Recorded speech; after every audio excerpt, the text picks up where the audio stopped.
Okay,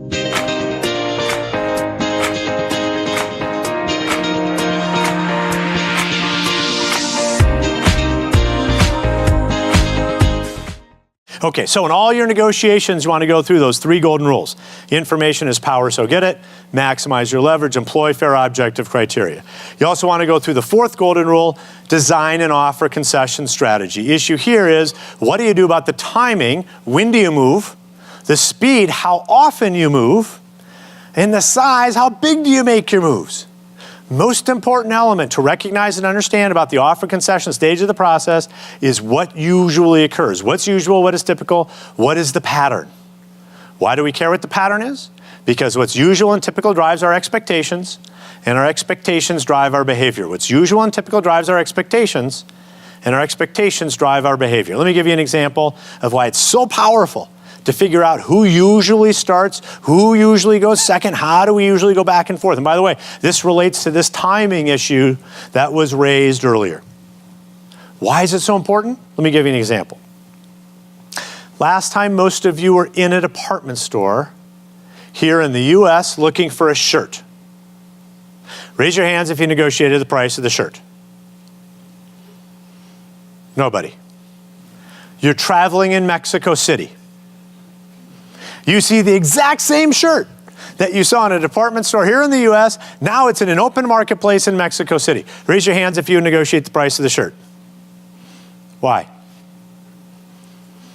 Because it's expected, because it's usual, because it's typical, because that's what we do in that negotiation environment. Now, I'm going to share with you a couple of general patterns. I don't care if you remember these patterns. I really don't care. Here's what I care about.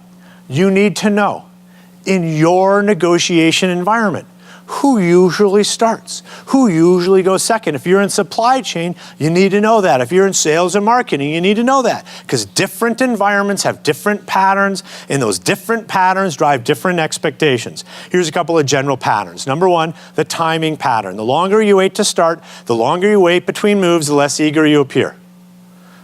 So I offer to do the deal with you on Monday. You don't respond on Wednesday, I make another offer to do the deal. You don't respond on Thursday, I make another offer to do the deal. What is the strategic signal I'm sending by making 3 moves within 4 days without any reciprocal move? I am desperate, and the only reason you're perceiving me to be desperate is based on when I make my move.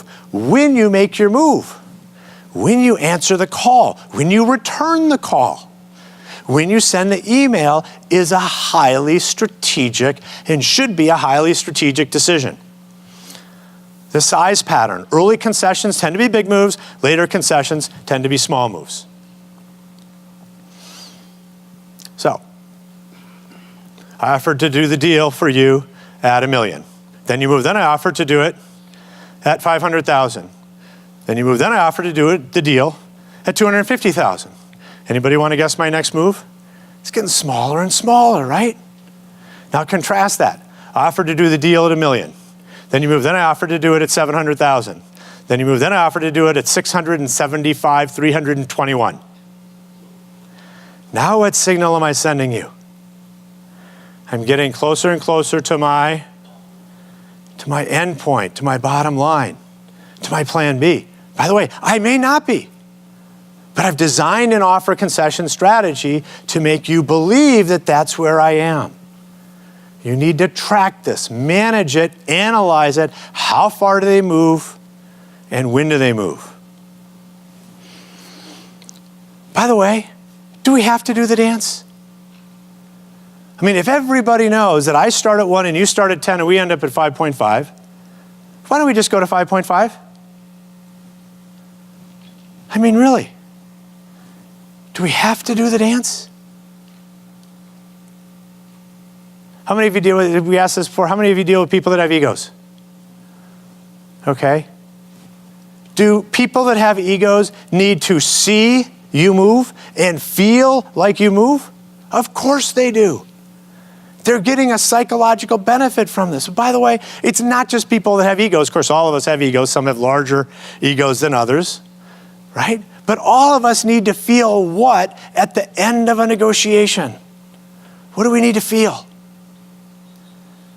Like we got a good deal. And how do we evaluate oftentimes how good a deal we got, by how far we got the other side to move. Therefore, if you're the other side, what do you need to do in order for me on the other side to feel like I got a good deal, in which case I'm going to do the deal? You need to build in some of this room to move. We like here in the United States to think about, let's cut to the chase, let's engage, let's just get the deal done.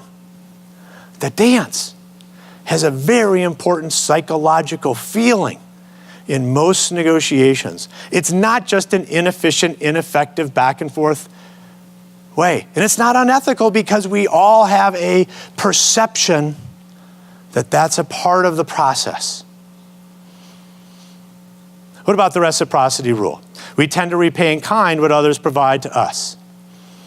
Any of you remember when the Hare Krishnas were in the airports? A couple of you? Anyone remember what they used to do? We used to walk to our gate and they'd come up to us and they would offer us a flower. That's exactly right. And you know what most people did? They took the flower, they reached into their pocket, they pulled out their wallet, and they gave the Hare Krishna member $1. I have one question for you.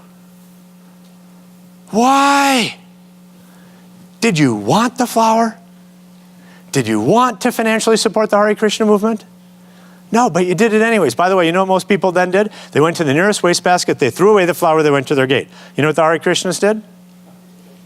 That's exactly right. They waited to the airport, emptied out, they went to all the wastebaskets, they picked up all the discarded flowers, gave it to the next group of passengers walking through. One of the most effective fundraising techniques ever devised. Why did we give them a flower? Why did we take the flower and give them $1? Because they gave us something we perceived of value, and we felt the psychological need to give them something in return. That's why we go back and forth in many negotiations, right? It's that psychological feeling. Quick comic strip that illustrates some of these points. How are your salary negotiations with the king going? Oh, not well. I want a 6% raise and he wants me beheaded. Wow, tough negotiator. How about 3% and a severe beating? Notice the dance, the center moving. Any questions about that back and forth process? Addresses a couple of issues up here. Normalize those bids. There is a bidding process. There is an expectation. There is a back and forth process. We need to understand it, recognize it, and oftentimes manage it, right? Creates expectations. Salary negotiations, there's a value in both sides moving a little bit, whether it's on finances, whether it's on job responsibilities, whether it's on a title, so that we all feel like we got a good deal, changes our attitude.